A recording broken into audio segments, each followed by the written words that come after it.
Abuuziza Anderson is my name, and this time round, Doreen Kabareebe Abuuziza. How are you doing? I'm good. How are you? You're looking beautiful, beautiful. Each time we see you, you're looking cute and beautiful. We are also human beings. We know Musai nafe twagala twebereremu. Bannayuganda babali wali eri soko babulire gwe tugenda okwera naye paka ku ssaawa 12 soko bayitemu who we are with simple they call it biography. These things you keep asking me every No, now I and had to then. How many times will I give you my biography? But at the end of the day, you've never come at Record TV here.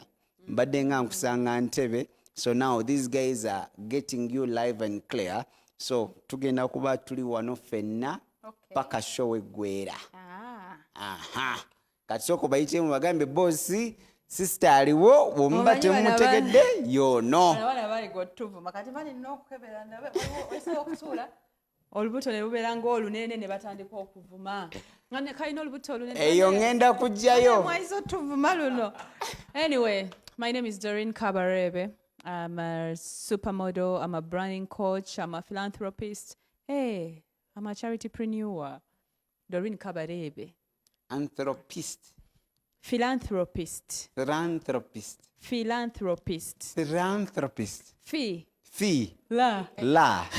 Philanthropist. Perfect. Philanthropist. Yes. Philanthropist. Kitegeeza Philanthropist aba akola charity. Abakola charity. Yes. Yeah. So, and I'm a charitypreneur, meaning I do entrepreneurship for charity. Yes. So for how long have you been doing this? Close to 1 year and a half. Yeah. Yeah. 1 year and a for half. the charity organization through entrepreneurship. Now, this is what you're going to be doing, yeah? Tuli waneno ne Doreen Kabareebe. Tugenda kola abantu aba. Today we are having a couple of guests who are going to be coming through. Tugenda kuberawo paka kusaawa 12, yeah? So whoever is watching in, don't forget our social media. When it comes to Facebook, we are using Record TV Uganda, of course, with the blue tick, and we are live that side. Of course, Dennis Swaswa, Church Kwasaganyiza Bulungi. Then on our Twitter, we are also using Record TV UG. Lero tugenda kola fenna show. I'm a presenter, you're also a presenter. Tugenda kiberamu babiri. Kyakabi. Naye nga kati gwe okoze introduction entonotono ngenda kukolera introduction eyakabi. Ogenda kukola eyakabi? Iyo.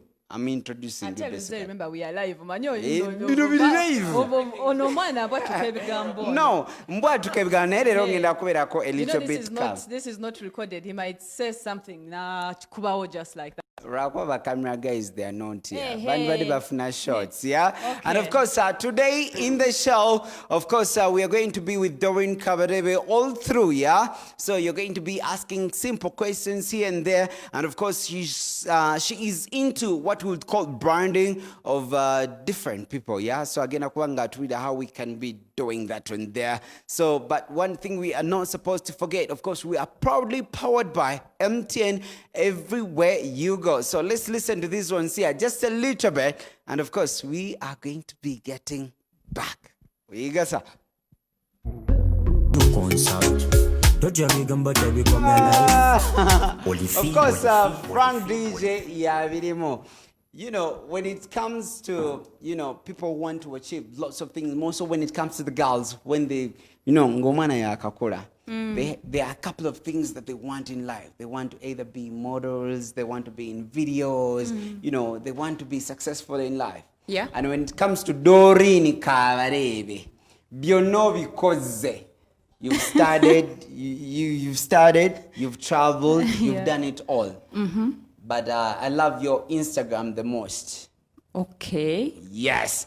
Kati. What is there that you love so much about the Instagram? When it comes to the pictures that you take and the branding that that's what every young girl growing up would want to achieve. I know. So, Perfect. Katingo tunide bana Uganda. Simple introduction. The second time, I know why I'm doing that, so they know that we are with you, then to Sabrembos. Okay. So, Ziremune introducing, I'm Doreen Kabareebe. I'm a fashion model. I'm a branding coach and I'm a philanthropist. I do charity and I'm a charitypreneur. Yeah? I do charity, but through entrepreneurship. Yeah. So it's entrepreneurship for charity. Okitegeera? Kati awe tujja netudda ku level yaffe. You've done this for quite a long period of time. You've worked with different people. You've been in videos. You know, you've done a couple of. Do you remember that video? Yeah, Mr. Chisemakula. My goodness, there is that video. Tali or Sengempiso Kunyirida. I did a video when I was 18 years. 18. But if you look at me right now. And up to now, you're still running. I know. Nakola Nakola video when I was 18. That was 10 years ago, 11 years ago, because right now I'm 29. Ochitagera. Kati tutambule mpola. Right now you're 29 years old. Osomye. Tokuliriza nnyo age yange. Which is okay. Osomye. Osomye. Okoze byokoze. And in media you've been there, in extreme media, and you know blogs have been talking about you. Ebintu byokoze. Right now again there is something that again you're doing. Nenjagala tutandike ku charity. Wetwatandikirawo waliwo n'omwana yali gwe baali basula mu toy. Oyo gwe mwafuna njagala tutandikirawo as we are going mpola mpola waggulu. Tell me about that kid ate kati ali atya, because it's a couple of months, very many months. You know, I become emotional when you talk about that child. I just become emotional. How was the story for the people who are watching in Soko banyumize emboozi yali etya? First and foremost, sitera kwagala nnyo kwogera ebintu ebirungi bye mba nkoze, because I believe when mbanga ndi mukola charity mba nkikolera Katonda. Naye okupostinga omwana waffe namupostinga okulaga abaana abato nti bambi woba ozadde omwana toyina kumusuula mu toilet. That was so bad, by the way. It was so absurd. And her baby is so sweet. Mwana mulungi oli. Njagala kumanya that moment akakasera wamufuna omulundi ogusooka. How was it? How did you get the kid? First of all, I felt like a mother that time.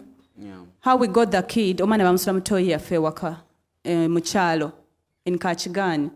And of course our family is popular and in the villages, and you know, because muzeyi wange yakolanga nnyo, yayambanga nnyo abantu bangi. Ne wojje waka Entebbe, you find a lot of people there.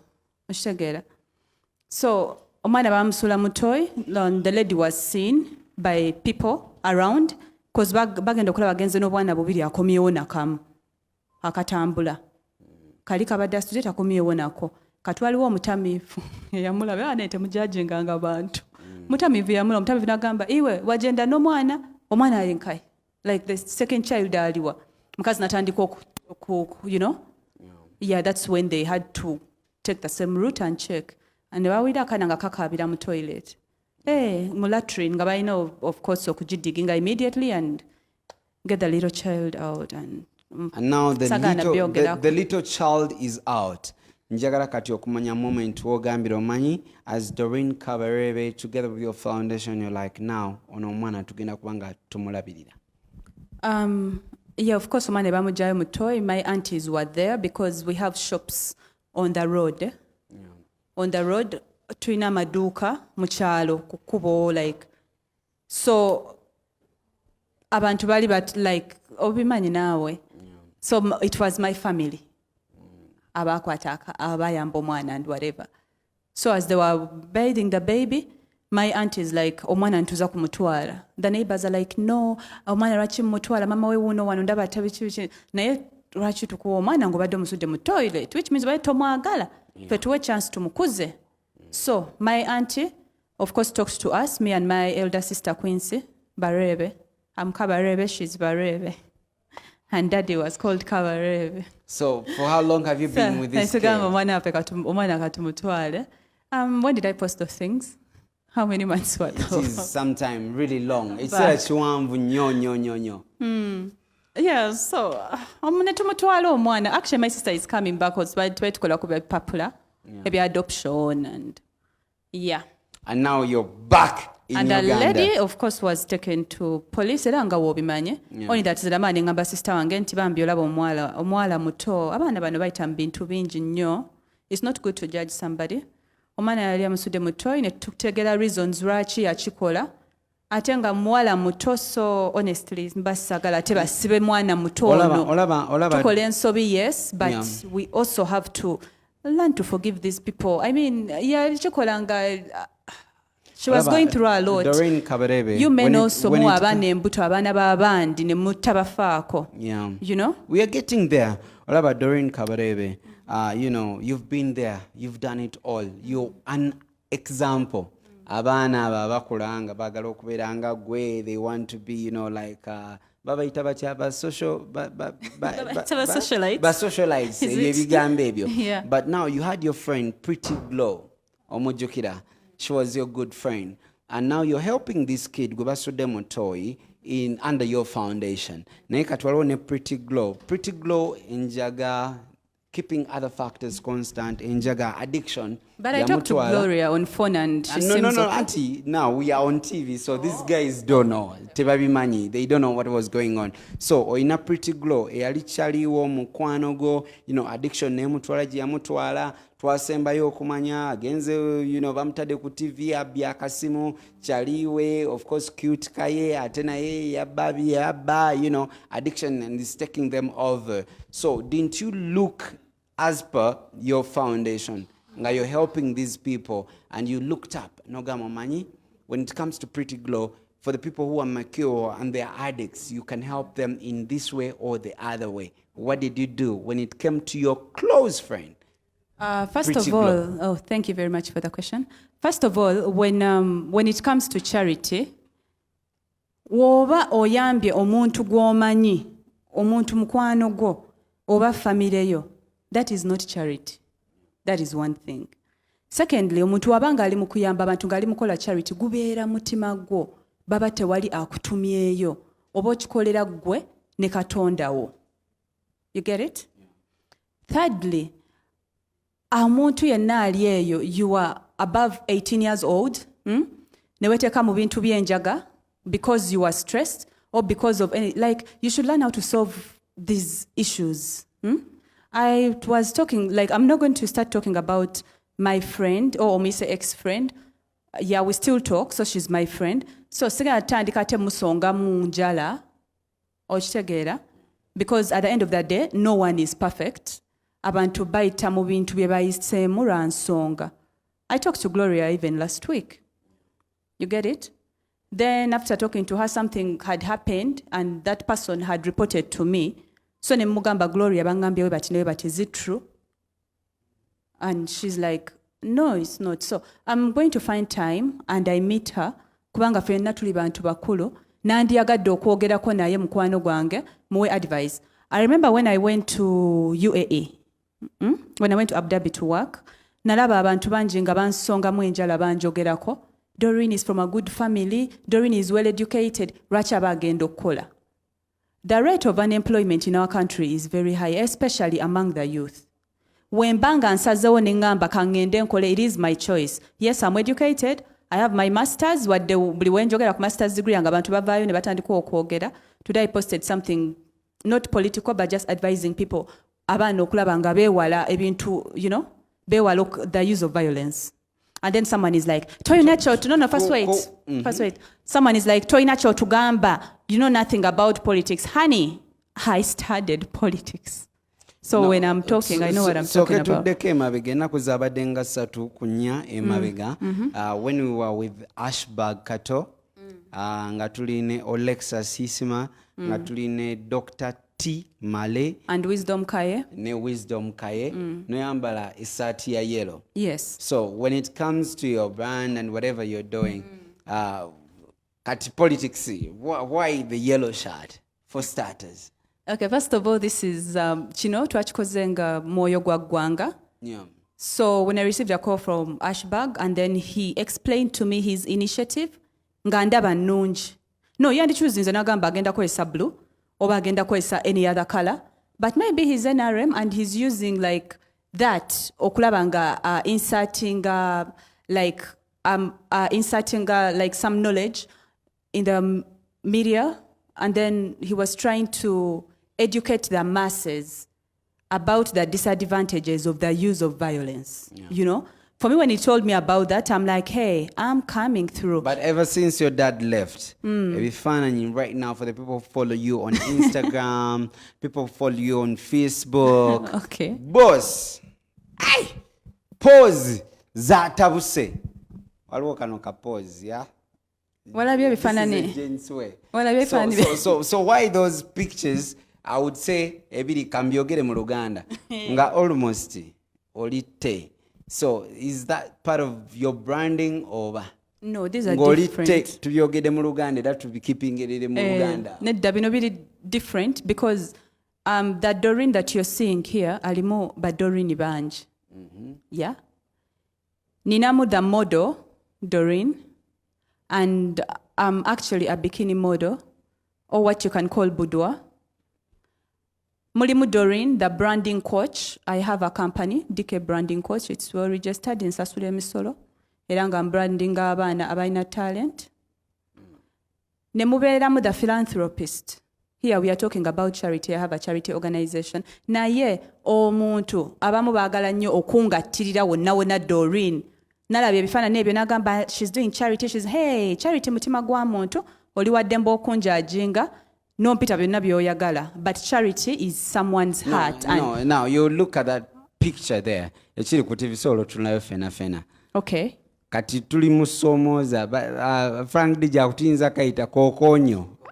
You know, there is kokonyo, but at the end of the day, you're doing charity. Fena, Ugandans can never forget that picture that happened between you, Nemuze Chameleone, you know. Bayingo oyagala nnyo ekifaananyi ekyo Luzze. No. Do you know the picture? Okimanyi ekifaananyi ky'abaawo 10 years ago? Tuli ku TV. Kati waneeno, when was the last time you came here? Luzze tayagala muwalabula. No, tutambula. And that one there is another one, which is very beautiful. Now, so that is a branding coach. I want for the kids who want to be brands and, you know, they want to be like you. How would you advise them keeping constant the pictures that you take and they are on social media? What do you mean keeping constant and the pictures on social media? Omwana akuze ayagala kubeera mu zi video, ayagala kubeera wakabi, ayagala kubeera nga Kabareebe, naye nga laba obufaananyi alina emyaka nga 6. Hey, by the way, that one was a good initiative. We'll be talking about that one a little bit later. Thank you. Emyaka 6? Emyaka 6, omwana ow'emyaka 6 akola ki ku social media? Ekyo ekintu nakyogerako ne mbagamba nti abaana abato refrain from giving them these gadgets, these phones. Tukimanyi mulina ssente. Tukimanyi mulina ssente naye abaana abato bano mulekerawo okubawa amasimu. Omwana akasooka aweze 18 years, omuwe essimu happily. Yeah, 18 years for me. Nze natandika okukwata essimu nga mu 18 years. By then my dad was a very principled person. Natandika okukwata essimu nga mu 18 years, I was joining the university. But yeah, you can choose senior 6 omwana muwe essimu. Kati gwe n'ogamba emyaka 6. Myaka 6 omwana omwesimu n'omuheyo enki. Mu abatononera abaana. Leero kumakya genda okebere ku social media zibadde ssaawa 8 n'ekitundu nga Bad Black ali live naye nga yesterday era yabadde Donzera nga ali live alina akantu ke yawandiise simanyi oba wakalabye nga ali ne Flavia Namulindwa n'ayogera emirimu gye gyayagala okukola. I don't know if you watched that one there. I didn't watch it. You didn't watch that one there. Okay, this is what we're going to be doing. Of course, we're still here. This is what we call Chigunda. Monday to Friday, we are always here. Yeah, okuva sawa 10 paka sawa 12. And guess what? Eric Omondi did something very beautiful for the Africans in Africa, yeah? The studio. So, the studio. Man. The simple advice I would give is you must come in the industry when you're ready. Yeah. You must come when you're ready, learn how to work with people, know who to work with, know where to go, and then, of course, master the art of branding. Yeah.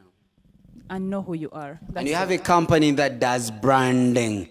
Why is it necessary for any personality to engage into branding? Why is it so necessary? Why is it so important? Now, when you're branded, you easily get business. Yeah. Don't you see you guys are looking for me? No. Give them what branding is. You know, obagambe mwana obola bikaboti nobera boti ogenda waneno kati business ebe genda kuja something like that. Branding erimu ebintu bingi. It's not even all about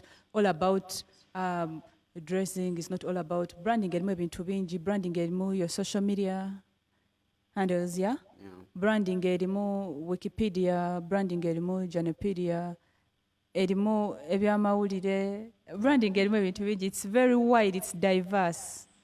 And of course, we are still here, paka sawa 12. So of course, Frank DJ is still here. Let's just go in for this. This is going to be like a short break, yeah? Tugenda bachi ankalanyam just a little bit. There is nothing as beautiful as working with your head of production. So, Frank DJ, let's do what we can do best. Then after we're going to be getting music. Back. We got so.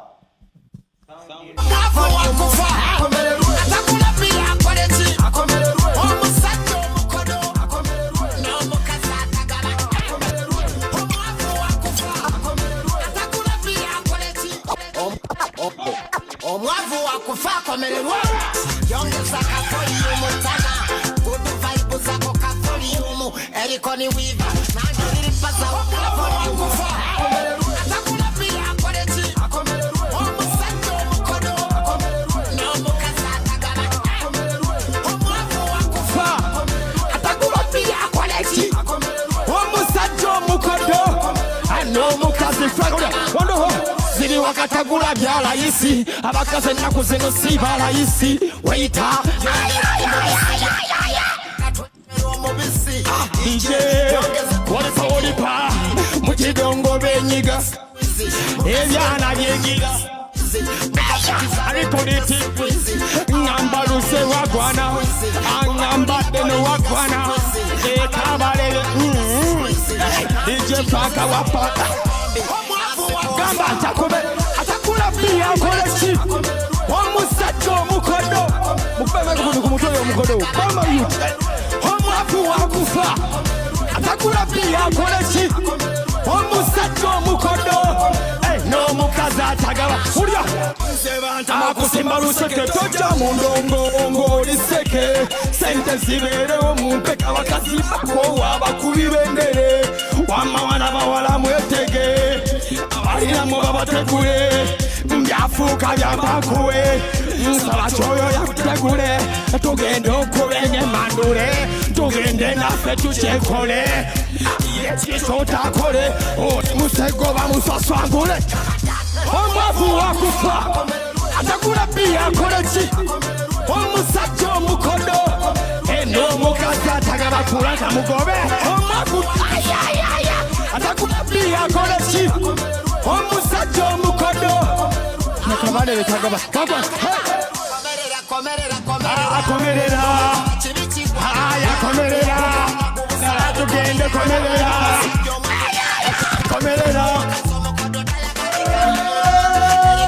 omulegukuto fire nawobo akabimbi uri nyawulire somula tandika tugende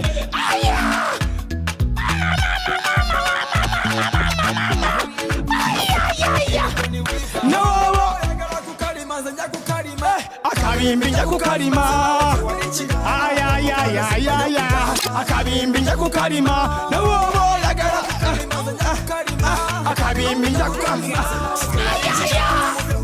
ulya wano wamma ulya kale wali wagana enkola n'obukodokodo ngera paana sinakanya kubanga manda nakulemera gobakalo wabba ansai kati ekigere tekiva ku muliro kati bebifuba kulinnya kaliro buli kimu nkuwadde byange byebibyo abasigadde mamanze baby sewo inazanjero evobera kuligiro tobuza sigino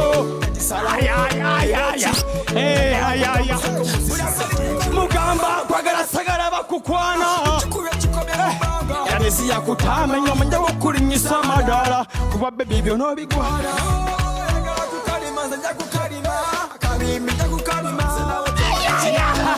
erikojifya nyuma banaye nawobo yagala kukalima nzajja kukalima nze nawe tewali kigana akugulidde iPhone Samsung kigabe vakubalwadde asome zisije kare hanisa watuzigabe kati nkube ku radio omukwano wulira kuweereza kayimba ka Kamirima dio babikula omukwano gwo nina muki akamotoka kukagula lesa fiwero da kuzifuna kube mukwano anyway good on pardon msigo nilako oba tutandike buto oba ngendeeka naye tukole tutya mama manyi wali wala atakula pia akole ki omusajja atakula pia akole ki omusajja omukodo n'omukazi atagaba omwavu wakufa atakula pia akole ki omusajja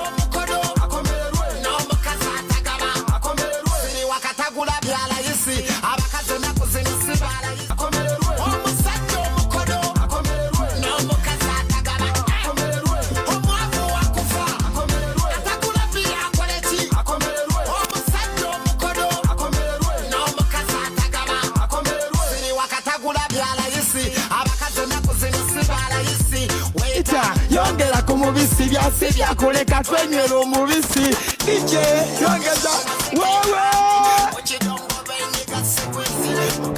oba nyimbe kuki abale nyimbe kuki bajitaddeyo wali pade likodi TV wali wuli pade ayayayayaya Kabareebe ngonyirira nnyo ngamba Kabareebe ngonyirira nnyo okikolota okunyirira ennyo obuvaziye obujawa engalo gyosaze ogijawa ng'oli wa kabingo okubya ennyo ng'osabudde ennyo naye Kabareebe oli ki oli muzungu oli mu China mulugwalo ba munyankole yemwe abasheshe betunoonya yemwe abakabeganenge betugenda etogezanga magabanga natezanga nategana bonna sonda amukwano go kate gwa sonda Kabareebe kuliko TV kate tusonda erikoni wiva wetinze benkuba bematambuza wagwani wa matuende already mu kambe faka mu chuma tuyumiro wa wakuba abatamatira katigo bafudde at this time anti tulimuzi aso twako yeswago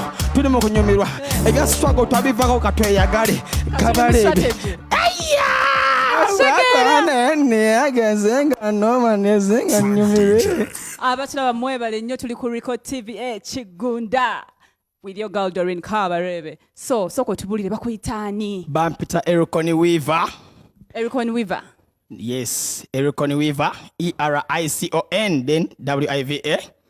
Social media zona platforms oba chika story kam erinnya obonfuna ate no ndimo kubiwata towaddala era ku video nkoko to music niceness yeah man kino kintu kibadde mu banga ngera bo bimanyi byokuyiriba tuyiriba wali anti manyi kati mu ndongola bai wali emyaka joga anti ndimo yimbi nenga toyimba kyo tebagibala wali n'emyaka ng'olina okunoonya erinnya tebagibala kati ogamba nti seriousness kirimu emyaka ng'etaano kati emyaka ng'etaano so meaning olinayo video nga ziweerera ddala size ezirawe nnyingi naye ngera gye ziri nga mukaaga that is nice lwakuba nti awo music go pushing nga ye walaba yono kati kanteekeyo luno olina emyaka emeka ojja bikola n'emyaka 24 oli mu ssomero okyali ku ssomero sisoma fetusoma otegeeza kitemusoma sisoma buli omu alina right to education kituufu naye era osobola okusomako n'okomawo bazadde bo baliwa bazadde bange mami wange alindejje I love you mom mami tukutumidde dad passed away sorry my dad passed on as well so nabyo ebimu zero kati gwe weesalirawo nti toyagala kusoma wakoma mu kirasi ki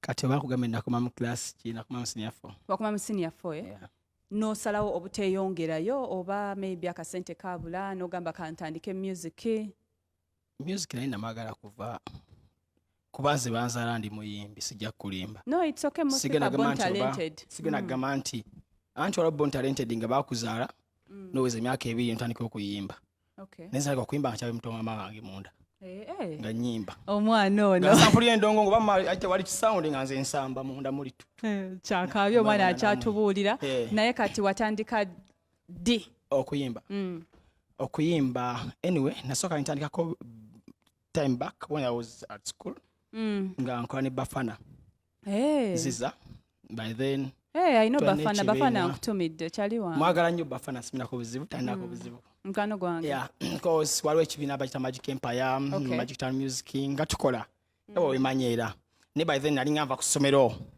nenziruka nengendayo ko biki kati wandyagadde okweyongerayo okusoma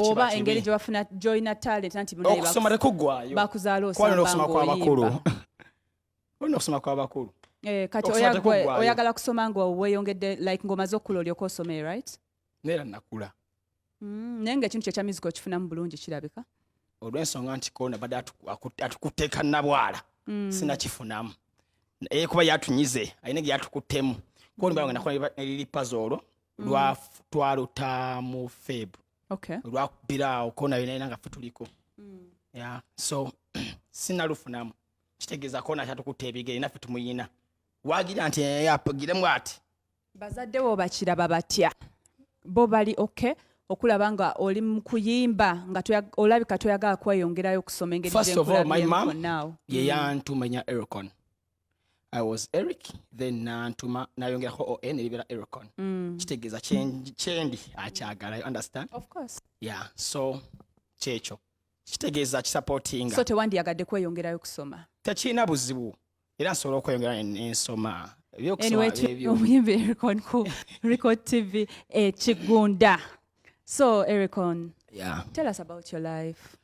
My life muyimbi kigwosinga kale muyimbi kigwosinga okwegomba gwe ng'oli awo gamba njagala mbeere ngono kubanga engeri gye style gye nkulabyemu ate oba mbadde ngaalaba kabako simuyinako buzibu mwagala nnyo kabaka era byusoma kimabula kabako oyo nno omwana waffe wakusiteera wali namasuba wetwakukirira ng'omuwatwa ogire muki naye mukifaananyi kyakabako sijjidde mu kabako kubanga ate kati wenkulaba ng'oli mu nze kyendabye Doreen olabye bubi really kubanga eyo style yo wekka kati kyekinfaananya kabako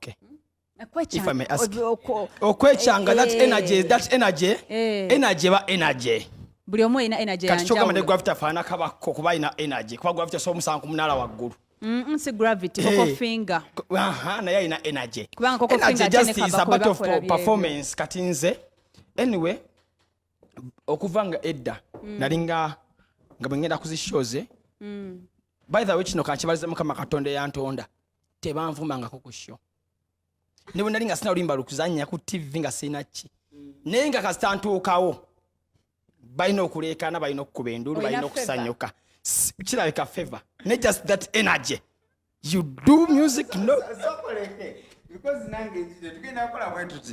okyaliwo and of course Mr. Jose Chameleone badde ina wali they are doing campaigns so and of course PALLASO is also somewhere ina wali so njagadde because they've been also watching they've been watching you together with him so kati njagala tufuneko ku mwami PALLASO together with Chameleone where they're doing their campaigns just a little bit just kayala tuberenga tumuulizaako just kayala nga fena tuli waneno I think it will be very beautiful right is it okay it's okay no problem no problem okay of course for the people who are in the field Wagwan how are you doing PALLASO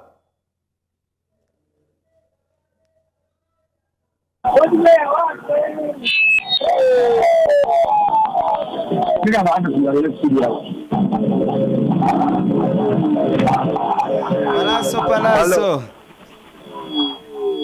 Yeah, as we are getting him, of course, he's the other side. Hello? PALLASO Wagwan, Anderson Luze in your earphones right now.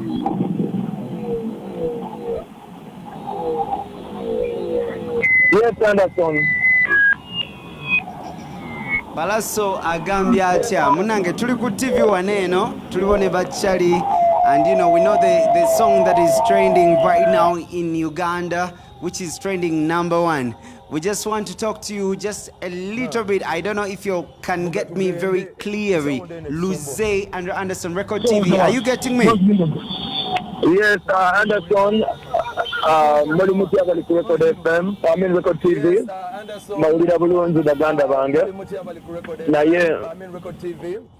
Mbawulira bulungi baganda bange. Naye ngabola bamuulira sound nyingi kubanga tubadde tuva kuwagira Dr. Chameleone in Gaba on his campaigns, but finally we are moving, so I think this is the right time we can talk. Yeah, so tell me, how has the day gone? Because initially early in the morning I was trying to get to you, but I want to know how has the day gone since morning when you woke up and now you're in the campaigns? How has it been, when you started doing this?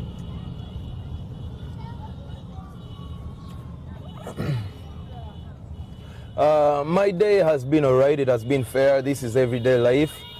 I mean, it's been hectic because ngabo manyi tuli mu quarantine, so abayimbi banji twafuna businesses, side businesses, so I wake up every day then running a business zange nga bwe nino ziraninga, then we mala and then dealing on a personal family business, then also create time to come and support my brother on this very big dream, and that's all I've done today. It has been a good day. I can't complain. I'm alive and I'm happy. Ndiwa neno ne Doreen Kabareebe. I want to talk about Malamu. Of course, it's been hitting and it is a #1 song, in Africa. Every platform is putting it out as a #1 song. Ndiwa ne Doreen Kabareebe ne yatideda. Mwana yatukubye hit. Man, big up. Mwana yatukubye hit. Ololiba wesuuliza ko sano. Nesimu yange mugamba nkubireko. Alali Doreen.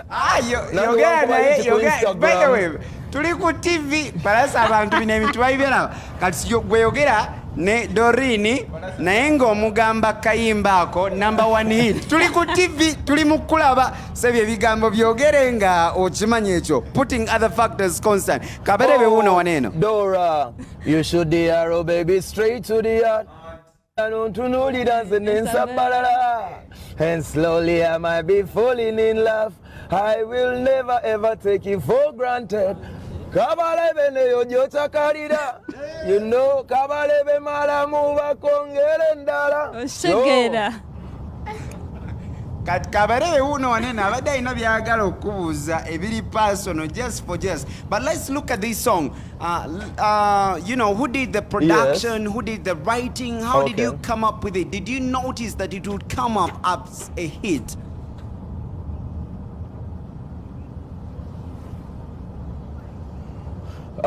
Always, bwe tuba nga tuli mu studio, when we produce new music, tuba tugezaako kola hits.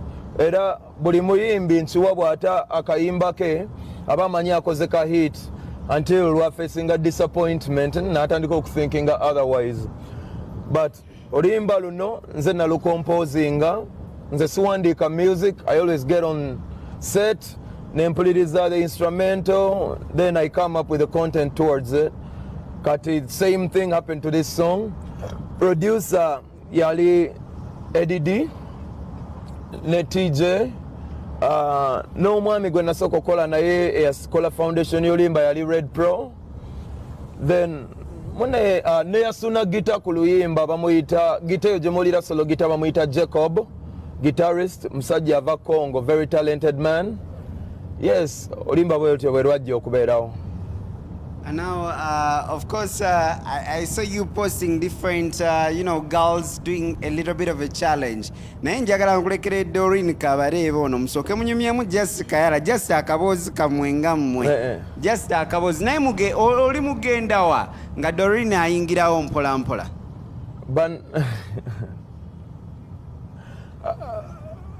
Anedda Wendy, but tuli mu kumuvinga cause tuli mu making sure Lord Mayor to be Mr. Mayanja atuuke ewaka safely kubanga akoye nnyo bambi. It's been a busy day for him.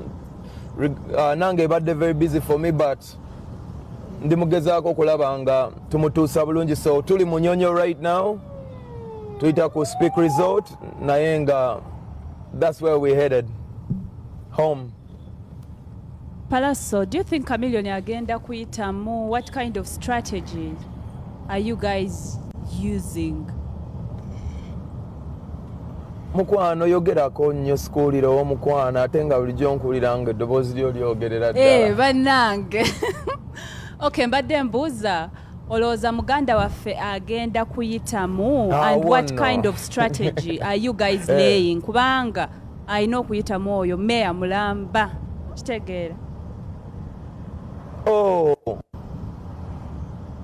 yes.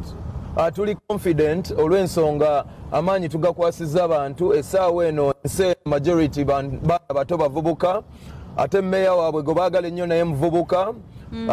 I think people are ready for change in every office.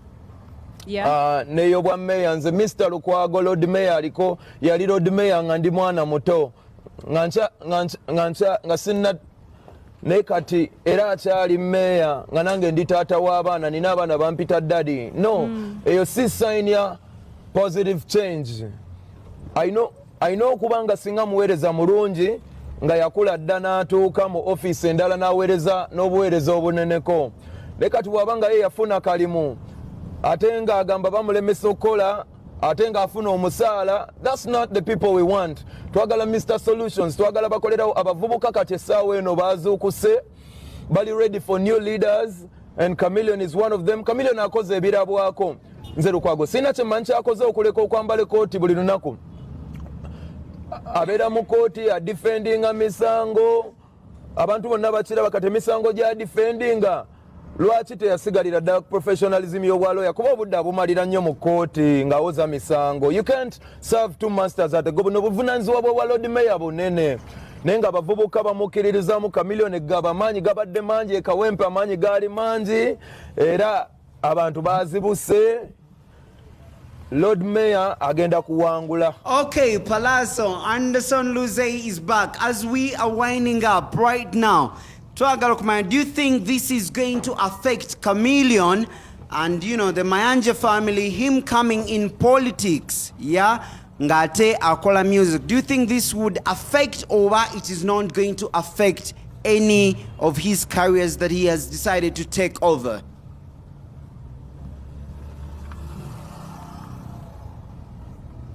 No, of course, which and more affecting it nga Chameleone. Singa ebyokuyimba abadde akanika bikanike n'ebyokuyimba is a natural born talent. It is in there. Si bintu bye bagenda ne basoma kati ng'oli lawyer. Kino ekintu tukikola ne bw'oba wakava mu buliri. When we go to studios nga bamayanja tugendayo kola hits. Nze n'ennyimba zange embi ezimu z'essita nina abayimbi bensobola zibawa ne bakola hits. So okuyimba as a responsibility is within talents katonda zeyagaba, tosobola kitwala ekyo naye wekitagenda mu affecting is Chameleone abadde relevant artist for over 20 years. In those 20 years abadde aweereza abantu, ye muntu alina experience mu kuweereza abantu ate abaweereza bulungi kubanga omukulembeze omulungi alina okukutuukiriza omulimu gwe era agutuukiriza, akubye hits, atunze ebisaawe, atunze endongo yaffe bweru wa Uganda. Omukulembeze omulungi alina okutemera abalala ekkubo bayitewo, atemedde bangi ekkubo, menye saha, menye radio, menye nze, menye n'abalala, you know, abatemedde bangi ekkubo nti yes. So ekyo nakyo weekiri. Omukulembeze omulungi bwaweereza ayagala abantu era Chameleone abaagadde n'abayimbira ennyimba ezikulaakulanyiza ensi eno ne zi-channelinga n'ensi eno into a direction ffenna tuzimbye. Omukulembeze omulungi ayagalwa abantu. Teri muntu awangaalira mu mulimu Chameleone gw'awangaaliddemu nga tayagalwa abantu. Okay, Pallaso, tugendagendako mu ka break kayala abantu era soke tukole kaja just kayala era ng'agenda wangula. Okay, Pallaso, tugendeko in just a short break. Of course, Doreen Kabareebe ayina byagala okubuuza ebiri personal, yeah?